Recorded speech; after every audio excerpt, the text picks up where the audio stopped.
God is moving. It's Young People Nation. Welcome to Young People Nation. Listen to us weekly as we commit to bring transparency, healing, and truth to the everyday situations in life that might bring you down. Join us for your weekly dose of inspiration. Thank you for listening to Young People Nation. Make sure you subscribe so you never miss an episode. And now, here's your host, Eugene and Donna Perry. Let's go. Christ is the foundation. Know his word gon' lead us. Know I'm already going. Taking steps I believe in. Giving guidance to the youth. Giving guidance to the lost. Give the world to the project. Lead them back to the cross. Welcome back to Young People Nation. And we're in the studio recording with Mr. Dexter Peggins Jr. Again, this gentleman is an amazing man in the community. He has so many hats. He's a husband, father, pastor, veteran, mentor, business owner. He sits on several boards in the community, My Brother's Keeper, New Leaders Council, Purpose Center, Georgia Prison Reentry Initiative. And so he is active in the community. And we are so grateful to have him. Welcome back. Thank you, ma'am. I appreciate you having me. Welcome back. And today we're going to be talking on panic attacks. You know, in our society, it's like wow, it happens, you know. I've never experienced it, but we do have one of our daughters that shared with us her experience with panic attack. And when I was looking at the definition, it's a person that has a panic attack, which are intense, overwhelming, and often uncontrollable feelings of anxiety. That first session we talked about anxiety. So this is what happens when we don't take care of the anxiety. There comes this panic attack. Combined with a range of physical symptoms, someone that's having a panic attack may experience shortness of breath, chest pains, dizziness, and excessive perspiration. Oh my goodness! Get your words together, Donna. You doing right? You talk all the time. Yeah. So perspiring all the time. So our daughter shared with us her experience. First, I've come to learn that I like, girl, I'm gonna pray for you, and you gonna get past this. However, that's true. However, she, for herself, had to take additional steps, and she had to begin taking medication.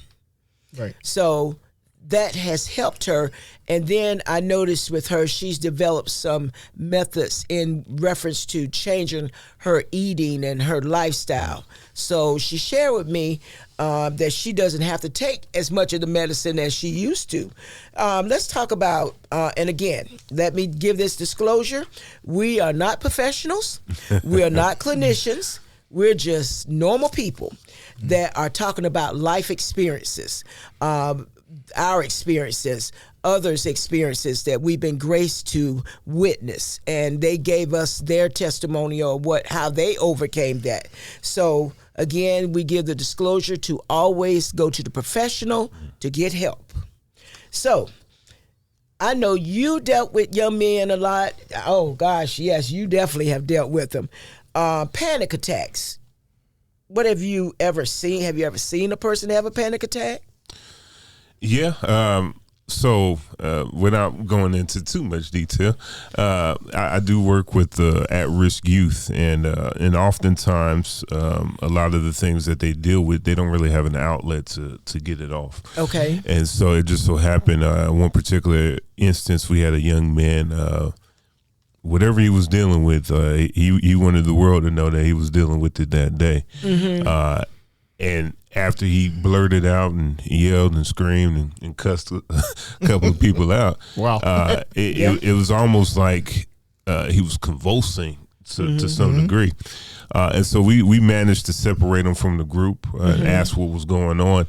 And the issue that he was dealing with had nothing to do with the class. It was something going on at home. It was just he didn't have the the tools to deal with the anxiety that ultimately progressed on to become, this outburst in class, you know, and so this panic attack, and so by talking to him, bringing him to a calm environment, that helped in the immediate, but encouraging him to talk to people, opening the door to even speak with the parents, I believe that will have the longer term benefits of him being able to healthily or in a healthy manner process his issues so that we don't see those type of panic attacks anymore. Okay, able to give him an answer to perhaps his situation. I even think in that instance, what Mr. Perry was talking about earlier with the meditation and the breathing, just breathe, you know. Oh, yeah. Especially if what you're dealing with right now is not connected to the moment. Yes. Put it in perspective. Let's deal with what's going on right now, isolate the real issue, and then let's figure out how we can support you in that issue. Yes. And I know that might be once again, I'm not a clinician either, but but that was the advice in the moment, right. And thank God it worked out. But long story short, that was a pretty specific and intense situation with panic attack that I had to deal with one of our young people. Oh, I can see that. I know with myself, when I went to the Gulf War, we had many different situations come up, and panic attack was right at the front level. And with that, you have to discern the information that you get. We got all kinds of information about what the enemy was going to do, what it could do, the different aspect of the country that we were going in. And one of the aspects of the country that we're going in, we couldn't take no Bibles with us, and I say, hey, I'm taking mine anyway. So I know where my foundation at, but a lot of them didn't. I had one young lady, she it was firing in the air. You could hear the AK-47s going off, and the Scud attacks were coming with the explosions in the air. And she came to me, she said, Sergeant Perry, I can't. She couldn't even get it out. I said, first of all, calm down. Yeah. God gives you what to say, when to say it, and how to say it. And by her coming to me, she had confidence in me. And her heartbeat was up. Her sweating was up. And out there then, we had weapons with us. And doing a panic attack like that, you'll lock and load on anything.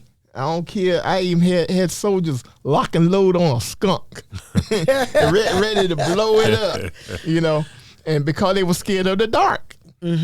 Yeah. And with that, God gave me the answers to talk to her, to calm her down. And I just gave her answer. I said, if we get overran and everything, it ain't nothing to be worried about. You just shoot them. I don't think I could shoot somebody. I said, well, with me, if we got overran and all that, they just shoot and kill me. But with you, they would keep you as a female slave and all. And she said, well, I ain't got no problem shooting now. Okay. You had to break that thing down to perspective. Yes. Hold up. Yeah. Come back to reality of the situation that you in.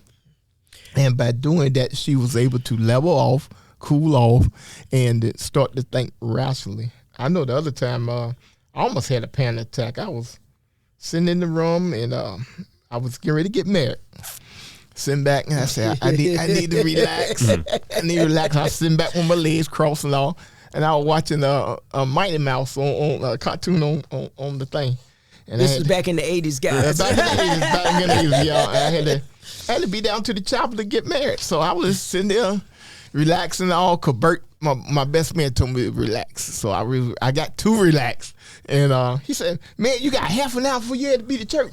I said, oh, my goodness. So I jumped up and got dressed and ran out the building and was able to get there in time to see my beautiful bride to walk down the aisle.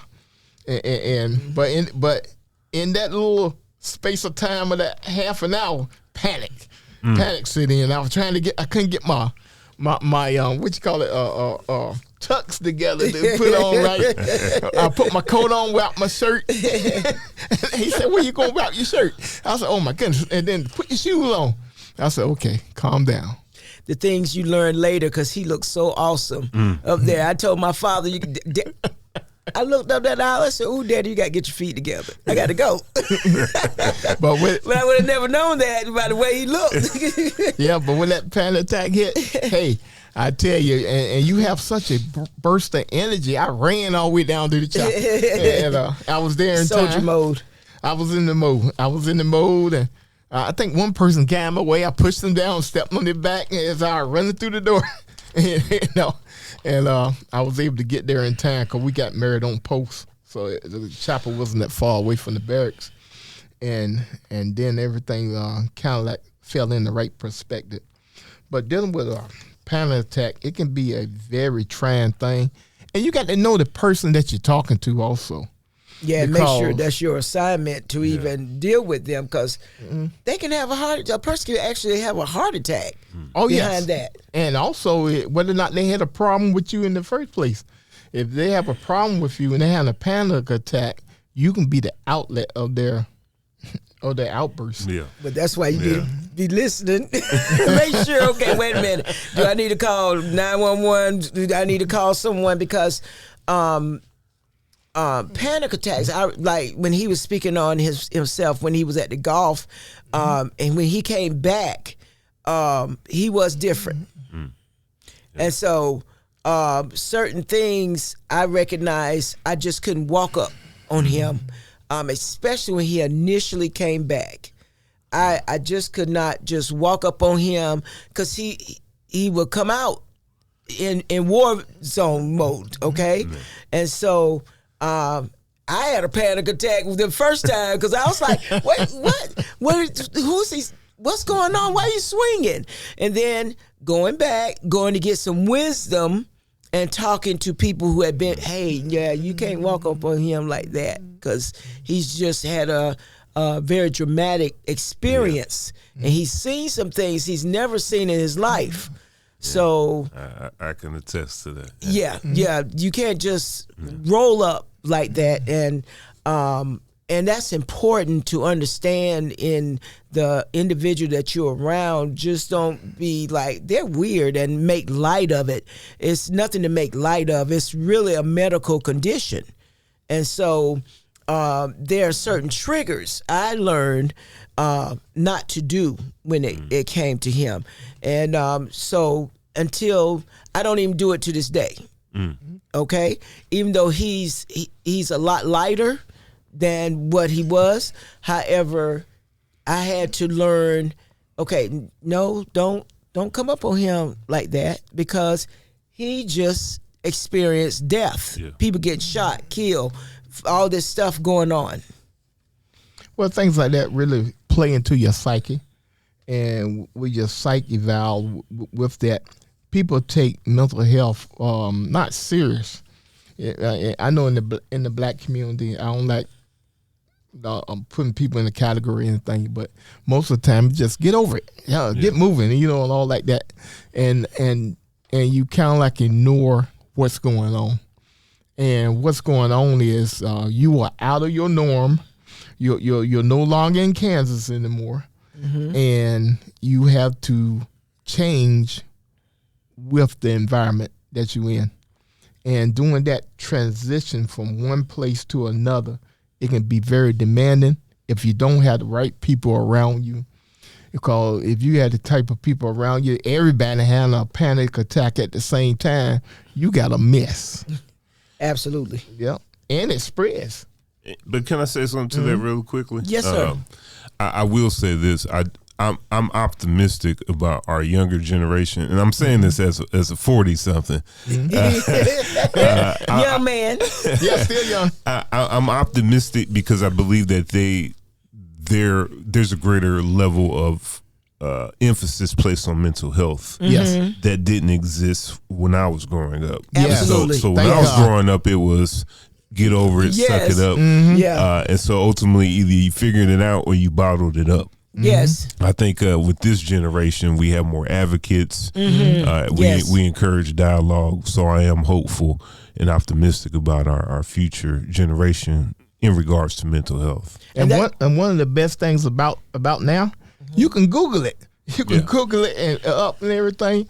But you know, when I was coming up, you'd be lucky to see a telephone. You know, and it makes a big difference. Information is so much easier to get nowadays. And also, men like yourselves, our young generation, they want to hear your story. What did you do? You can tell me what to do, but talk to me about you. And am I correct? They connect. Yeah. I see like yourself, my husband, Mr. Mackey, those young men, they connect with you all because you share yourself.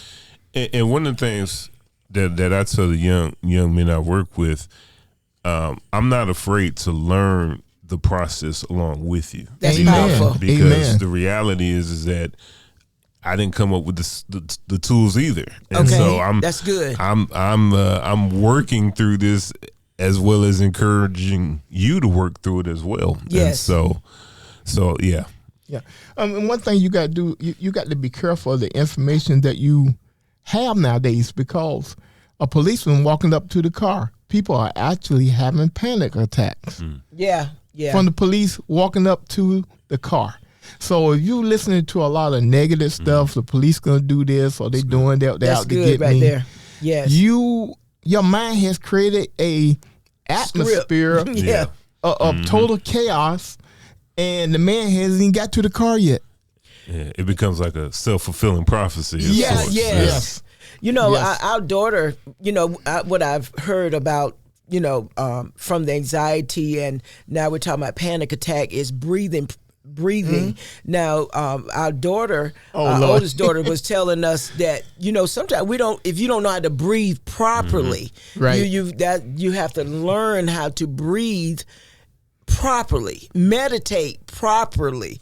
I said, you know, I'm like you. Okay, I want to learn the right way to do this so I can have the results God want me to have. Right. And so when she said that, I said, you know what? Maybe I have been breathing wrong.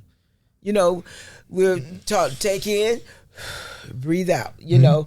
And those methods also that when I looked it up about panic attacks, that it can help calm a person down is your breathing and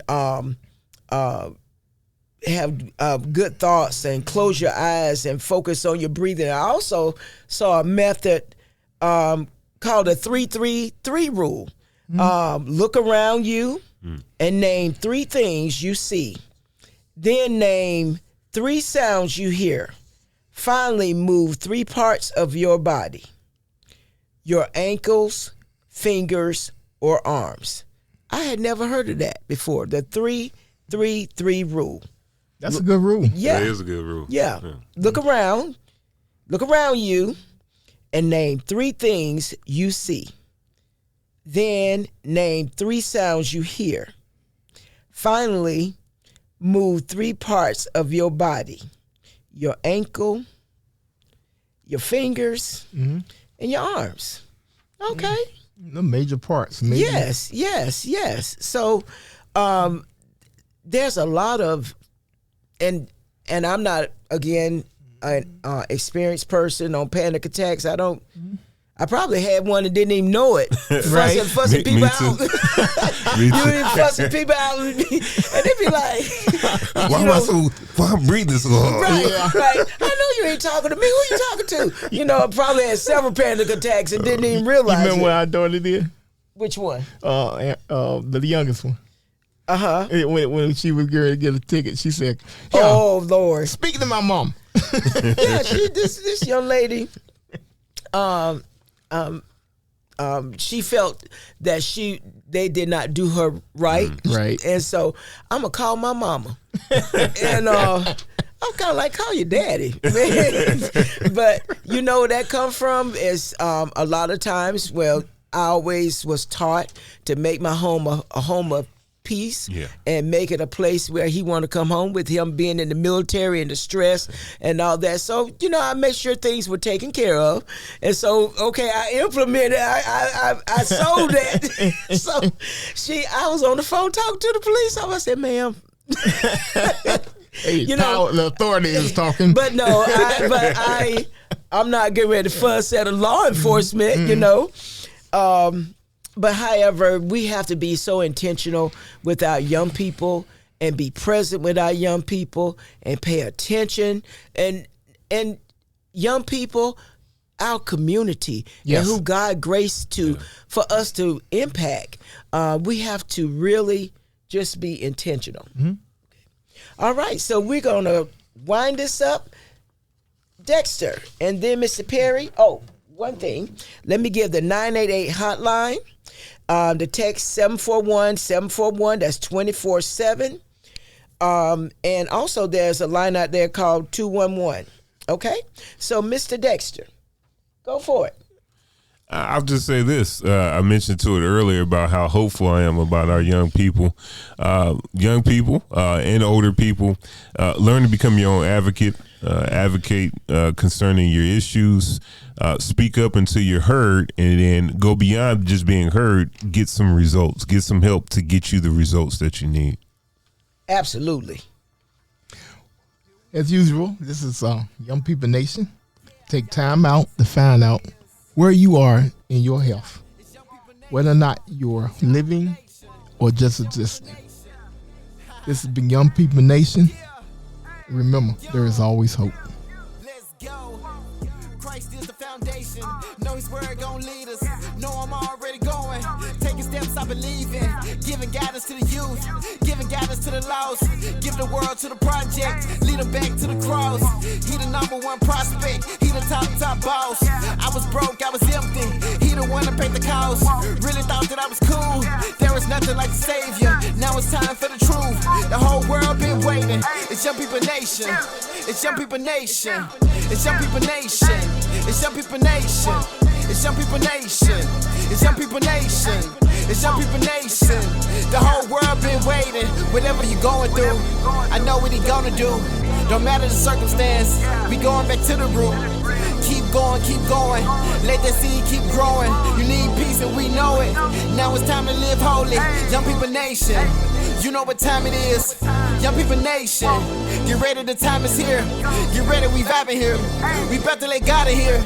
Young People Nation. It's Young People Nation. Yeah, do it for the heavens, you know where we going. Influenced by his love, you know we gotta show it. It's time to put the youth onto what God is doing. Cause I can tell you now, right now, that God is moving. It's Young People Nation.